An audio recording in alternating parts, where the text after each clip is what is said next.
하루에도 수십 수백 건의 각종 민원들이 지자체와 국민신문고 등을 통해 제기되고 있습니다. 이에 민원인 제작진은 시민들이 어떤 민원들을 제기하고 있고 행정기관에서는 이를 어떻게 처리하고 있는지 낱낱이 파헤치고자 지난 2006월부터 현재까지 5년여에 걸쳐 100여 명의 민원인을 만났는데요. 첫 회 과속방지턱을 설치해주세요 편을 시작으로 막혀버린 상가 진입로와 허가 없이 묻어버린 배수로 등 각종 생활 민원들을 취재해 방송했습니다. 특히 유튜브 시청을 통한 시민들의 적극적인 댓글 참여가 이뤄지면서 민원에 대한 의견을 게재하고 방송 이후 어떻게 처리되었는지 후속 보도를 요구하는 시민들이 많았는데요. 이를 처리해야 할 행정기관에선 민원 처리가 신속히 이뤄진 경우도 있지만 대부분 여러 부서가 함께 처리해야 할 복잡한 사안이거나 예산 등으로 인해 해결하지 못한 민원들도 많았습니다. 이에 민원인 제작진은 방송 100회를 맞아 민원인의 이야기가 아닌 행정기관의 입장을 직접 들어보는 시간을 마련했는데요. 민원인이 제기한 특정 조치 요구사항에 대해 지자체에선 어떤 절차를 거쳐 처리되며 또 어떤 고충들이 있는지 익산과 군산시 민원 담당과를 직접 찾아 입장을 들어봤습니다.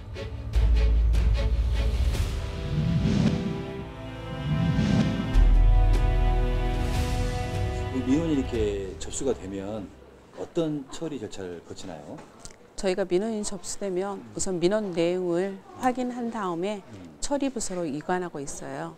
그러면 처리부서에서는 민원 내용을 조사하고 또 검토를 이제 진행한 다음에 민원인에게 그걸 처리 여부와 또 해결책들을 통지하고 있습니다.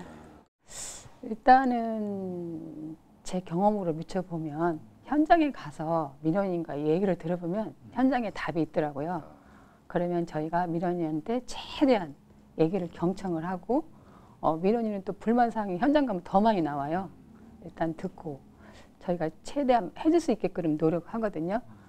그러면 하다 보면 예산이 필요한 사업도 많아요. 그러면 저희가 예산부서와 협의도 하고 민원인이 만족할 수 있게끔 저희는 최대한 노력하고 있습니다. 네.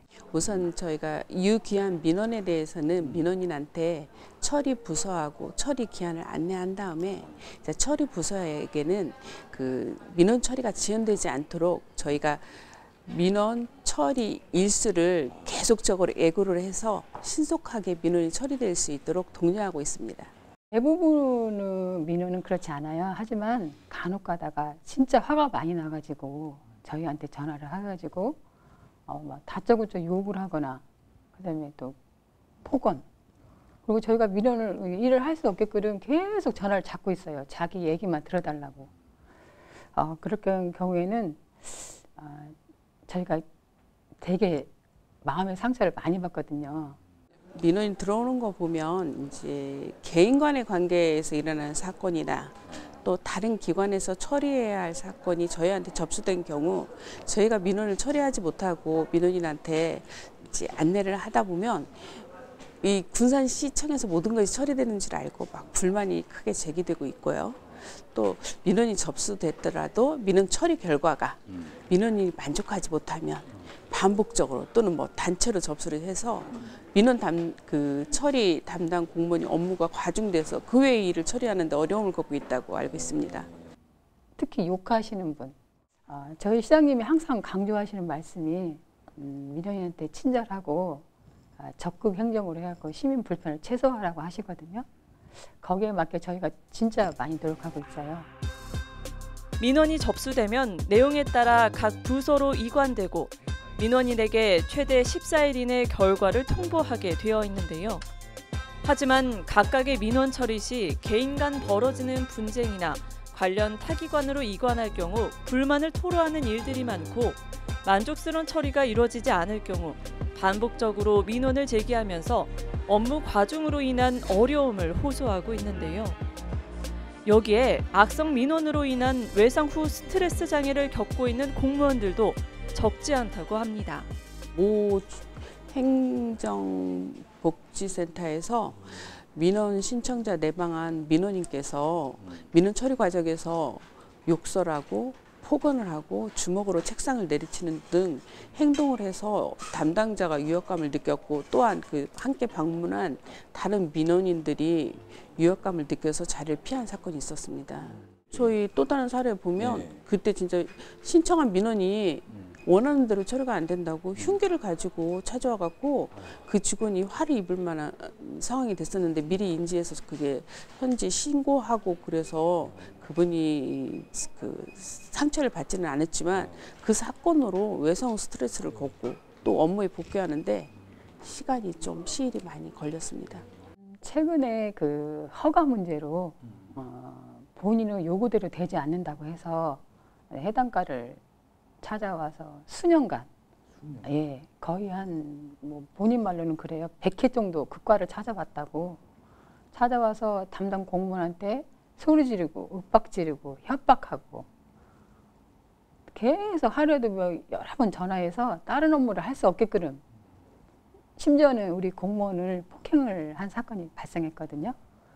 그래서 그 공무원이 굉장히 진짜 이 적응하기가 너무 힘들다고 고통을 저희한테 얘기한 적이 있었어요. 그럼 이제 이렇게 악성 민원이 이렇게 발생을 하게 되면 네. 어떻게 대처를 하고 사후 처리 절차는 어떻게 되나요?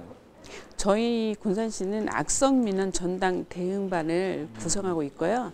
악성 민원이 이제 발생된다면 전담 대응반에서 필요시 고발, 고소 조치 등 법적 조치까지 함께 진행하고 있습니다. 크게 또 악성 민원 피해 공무원에 대해서는 저희가 심리 상담센터를 운영하거나, 그다음에 법률 자문 지원도 해주고 있고, 또 악성 민원이 일어난 직원한테 혹시 인사적 불이익하지 않도록 도움을 주고 있습니다. 일단 전화로 계속 저희한테 괴롭히고 그런 경우에는 저희가 매뉴얼대로 전화를 끊겠습니다. 더 이상 전화하기가 어렵겠습니다. 말씀드리고 전화를 끊어버리고요. 맨정신으로 안 오시고 술 드시고 오시고 계속 같은 민원을 반복하시는 거예요. 해결이 안 되니까. 그럴 경우에는 저희가 더 이상 행정에서는 해줄 게 없다는 식으로 말씀드리고 난 뒤에 이제 경찰에 신고를 하죠. 그러면 경찰서에서 와서 조사를 하고, 우리 청원경찰부는 퇴거 조치를 하고. 작년 한 해 민원인의 폭언, 폭행 등으로 인한 피해만 수십 차례. 여기에 직접 고소고발까지 이루어진 건수는 익산과 군산 각각 2건으로 나타나는데요. 악성 민원으로 인한 피해 공무원에 대해선 법률 지원 및 심리 상담을 운영하고 있지만, 이로 인한 공무원들의 피로감은 상당히 큰 것으로 보여집니다. 이렇게 민원을 제기하고 있는 우리 시민들에게 공무원으로서 당부의 말씀이 있다면? 네, 민원 처리하는 데에는 진짜 시간과 절차가 필요합니다.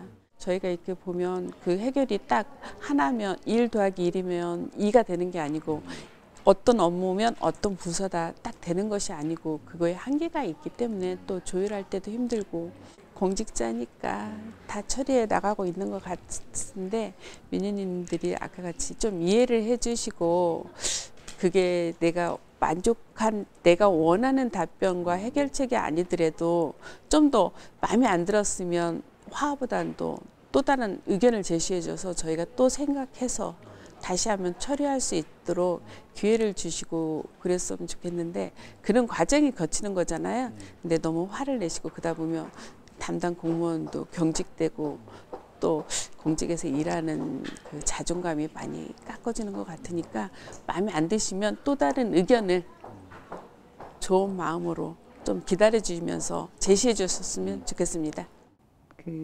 우리 공무원들은 항상 시민들에게 최고 행정으로 보답하려고 노력하고 있거든요. 민원을 요청할 때 저희들한테 따뜻하게 말 한마디 해주시면 저희도 힘이 나고 서로 상대방을 배려하는 그런 사회가 됐으면 좋겠습니다. 네. 그러면 저희도 민원이 여기에 부응해서 진짜 열심히 노력할 것 같아요. 네. 민원을 제기하는 민원인과 이를 처리하기 위해 행정 업무에 나서는 공무원. 민원인 제작진은 방송 100회를 맞아 민원 응대에 대한 행정기관의 입장을 들어봤는데요. 주민이 행정의 주체가 되어가는 지금, 공무원들의 열린 행정을 가로막는 악성 민원만큼은 반드시 근절되어 서로 존중하고 배려하는 문화가 형성되면 좋겠습니다. 시민 여러분의 쾌적한 민원 처리를 위해 저희 직원들은 본청 주차장을 이용하지 않습니다. 여기는 민원인 전용입니다.